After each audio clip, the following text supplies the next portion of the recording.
Dios les bendiga, Dios les guarde en esta hermosa tarde que el Señor nos regala. Vive Jesús.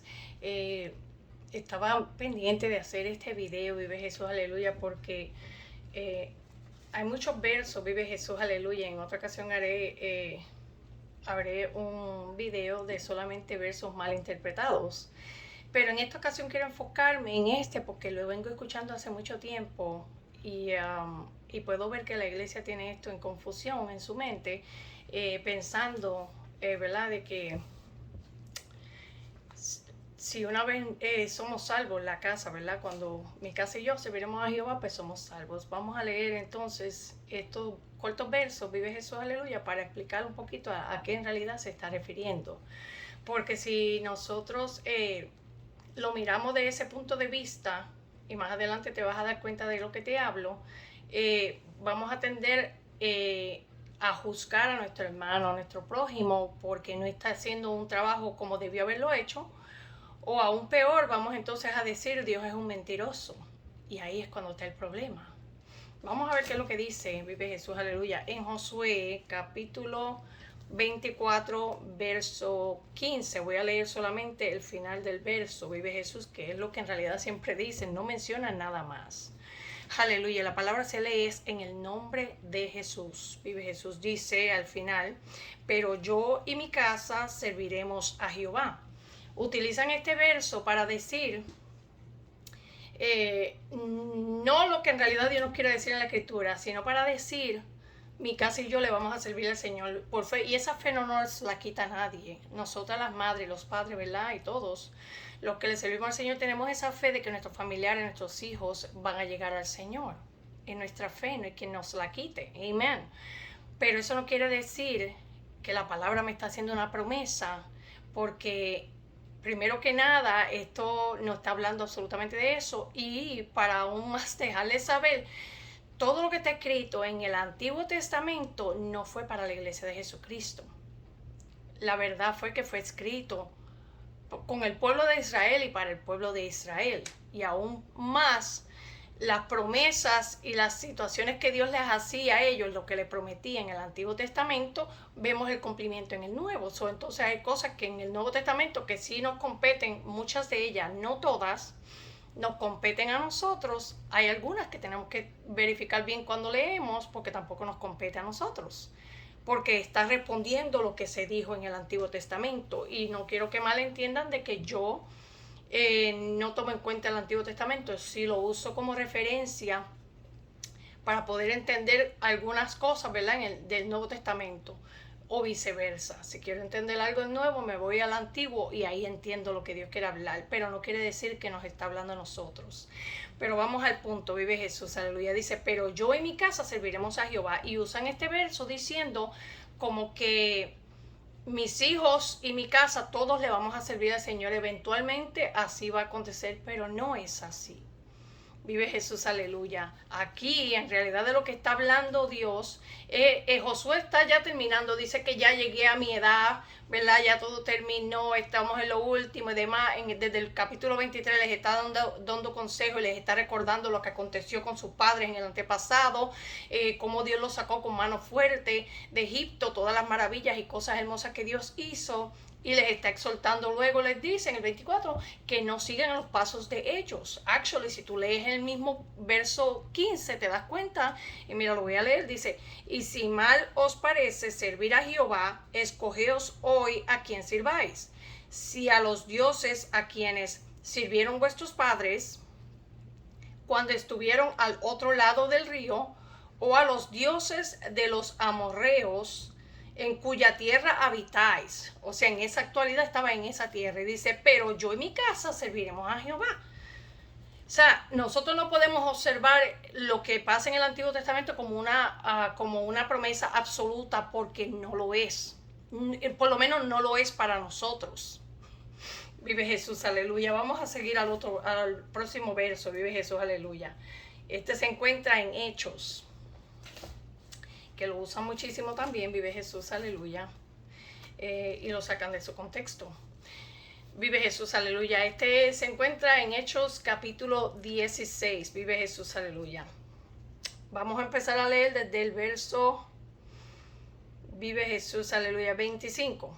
Vive Dios, aleluya. Y dice aquí: pero a medianoche, orando Pablo y Silas, cantaban himnos a Dios y los presos les oían. Entonces sobrevino de repente un gran terremoto, de tal manera que los cimientos de la cárcel se sacudían, y al instante se abrieron todas las puertas y las cadenas de todos se soltaron.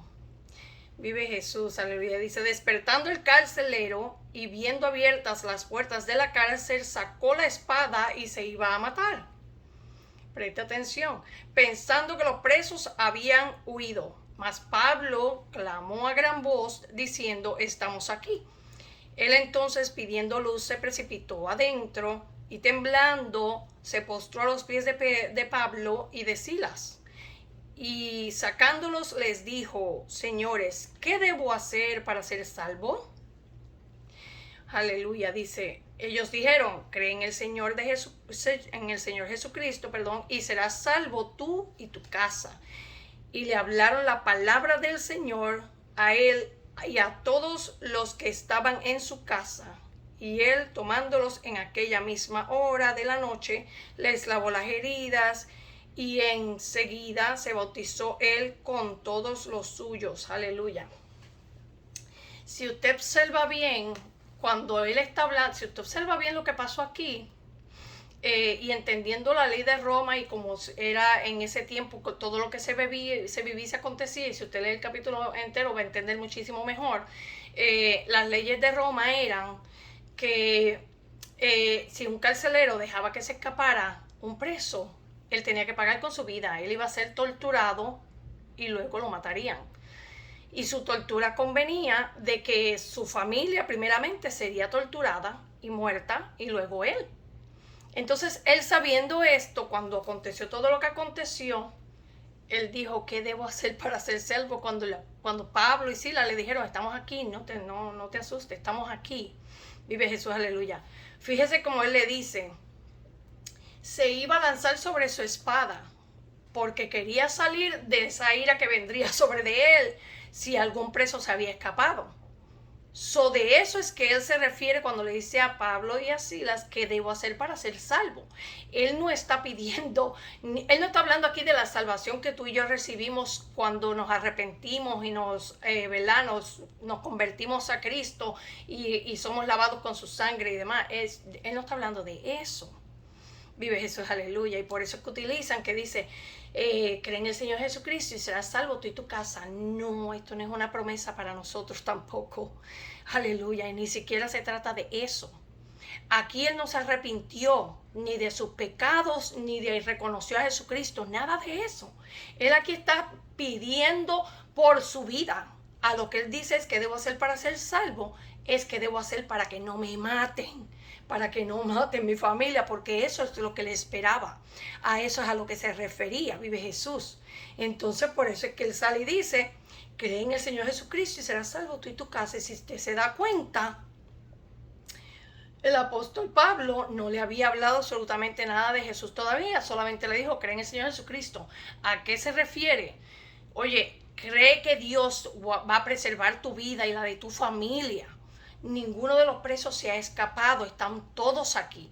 Y lo gracioso e irónico, si usted lo puede mirar de esa manera, laquearon, obviamente usted puede entender, laquearon todas las demás rejas, ¿verdad?, de todos los presos. Se lleva a Pablo y a Silas a su casa a esa hora de la noche, les cura las heridas, los limpia, los sana, y entonces después él les predica el evangelio. Si usted se fija, lee bien de un verso al otro, hay un tramo, vive Jesús, aleluya. Oh, gloria a Jesús, aleluya. Él entonces, pidiendo luz, se precipitó, amén, y dice: serás salvo tú y tu casa. El 32 dice: y le hablaron la palabra del Señor a él y a todos. Ok, de ahí brincó, de estar en la cárcel, brincó a estar en la casa, porque dice que le está hablando la palabra del Señor, le está hablando del testimonio de Jesucristo a él y a todos los de su casa, los siervos y demás. Ahí hay un tramo, está todo escrito ahí, pero hay un tramo. ¿Y qué pasa? Entonces fue que él de verdad se arrepintió, pero por sus pecados y demás, y tuvo convicción. Y ahí entonces recibieron la palabra, y ahí fueron salvos de verdad. Aleluya, pero en los versos anteriores no se trataba de eso. Y tampoco cuando dice serás salvo tú y tu casa, porque a lo que se refería era que serás libre de la muerte y tu familia también será libre de la muerte, porque todos los presos están aquí. ¿Entiende cómo entonces ya no está hablando de salvación de tú y tu casa? Porque es lo que nosotros anhelamos. Y es, yo tengo mis hijos y es lo que yo anhelo, que le sirvan al Señor, que regresen. Amén. ¿Quién no quiere eso? Y nuestros familiares. Pero no es eso lo que está hablando. Y para terminar, vive Jesús, aleluya, aunque hay muchísimos versos más. Vive Dios, aleluya. Vamos a Proverbios, capítulo 22, que este también lo utiliza muchísimo. Y tiene que ver exactamente con lo que estamos hablando ahora. Dice en Proverbios capítulo 22, verso 6, dice, instruye al niño en su camino, y aun cuando fuere viejo, no se apartará de él. Y eso lo utilizan como si estuvieran hablando del camino de Dios. Instruye al niño en el camino del Señor, que aun cuando él fuera viejo no se va a apartar.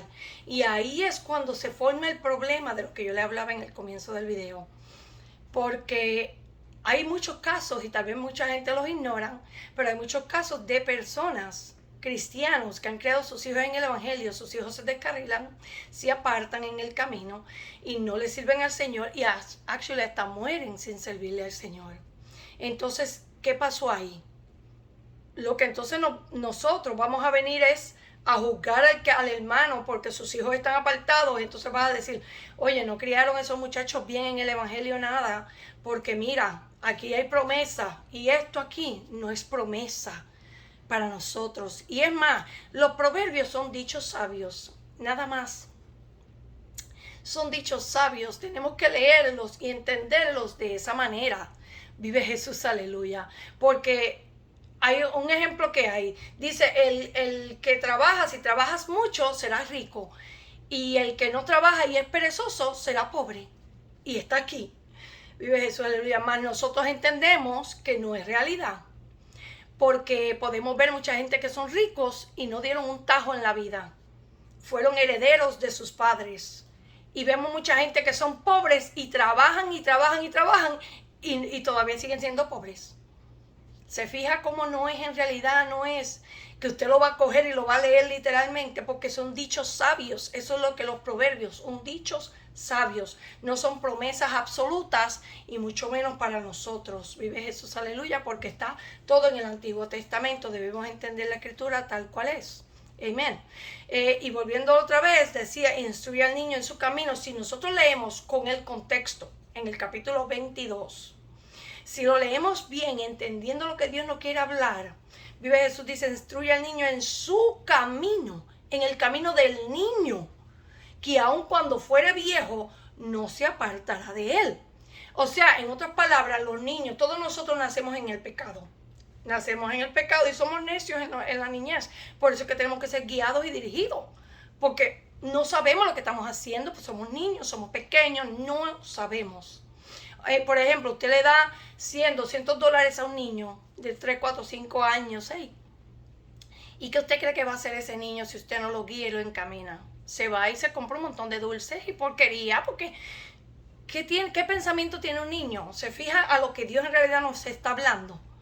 Aleluya. A través del proverbista. Que instruyas al niño en su camino. Es más, hay versiones que dicen instruye al niño en su carrera. Nosotros sabemos que el Evangelio no es una carrera, ni son metas, ni logros, nada por el estilo, porque nuestra salvación es un regalo. Amén. Nosotros tenemos que recibir al Señor para entonces ser salvos. Amén. No es una meta que usted alcanza, no son logros que usted está ganando, no. Aleluya, fue un regalo, usted no hizo nada por eso. Para usted poder tener metas y logros, usted tiene que estudiar, quemarse las pestañas y poder lograr su cometido. Amén. Está hablando, instruye al niño en su camino, en su carrera. O sea, enséñale a tener buenos modales, enséñale a estudiar, a ser un hombre de bien, una mujer de bien, que sea honrado. Amén, que no sea vago, que trabaje, que se esfuerce. Eso es lo que está hablando. Y dice que aun cuando fuere viejo, no se apartará de ese camino que le acabas de enseñar, de ser el hombre y la mujer de bien en la sociedad, que no ande haciendo cosas que no debería andar haciendo. A eso es a lo que se refiere. Es más, si nos vamos un poquito más adelante en el contexto, dice el verso 15 del capítulo 22, dice, la necedad está ligada en el corazón del muchacho, mas la vara de la corrección se alegrará de él. Vive Jesús, aleluya. El contexto de todo el capítulo, mientras usted va leyendo, no hay nada que esté hablando bonito, ni nada bueno, más bien está hablando de corrección. Aleluya, de amonestación, de corregir las cosas que están mal, de entender lo que Dios en realidad nos está hablando. Y de la misma manera hay otros niños, si son un poquito más mayores, usted le da dinero, todavía no va a ser juicioso con el dinero que usted le dé. Si es que está envuelto en los video games, usted en eso es que lo va a gastar. ¿Me entiende? A eso es en realidad lo que Dios nos quería hablar. Vive Jesús, aleluya. Yo espero que puedas haber entendido este corto mensaje, ¿verdad? Estos versos que han sido mal interpretados no quiere decir que por fe nuestra familia no va a ser salva. Nosotros por fe creemos que van a ser salvos, mas no necesariamente quiere decir que se va a cumplir. Si nosotros estamos en el camino del Señor, tú y yo somos salvos. Estamos buscando el rostro de Dios y verdaderamente estamos sirviéndole al Señor. Porque Dios nos compró, nos lavó. No creo que Él se vaya a retractar y vaya entonces a recoger de nuevo lo que pagó para... No, Él pagó el precio por ti y por mí y sí somos salvos. Pero no quiere decir que el que no le esté sirviendo, eventualmente, antes de que muera, va a llegar al Evangelio, porque Dios no nos está diciendo eso. La Escritura no nos está hablando de eso, más bien nos está diciendo que la cuidemos con temor y temblor. Y nos está diciendo, aleluya, que es individual. Cada quien tiene que luchar por esta salvación. Si tú no estás sirviéndole al Señor, tienes que luchar para poder ganarte esta salvación. Llega a ella porque ya es gratis. Recíbela en tu corazón, arrepiéntate de tus pecados y eres salvo. Pero de lo contrario, si no te apartas del mal, puedes estar jugando a ser cristiano y no lo eres. Dios te bendiga y Dios te guarde y espero verlos en el próximo video. Dios te bendiga.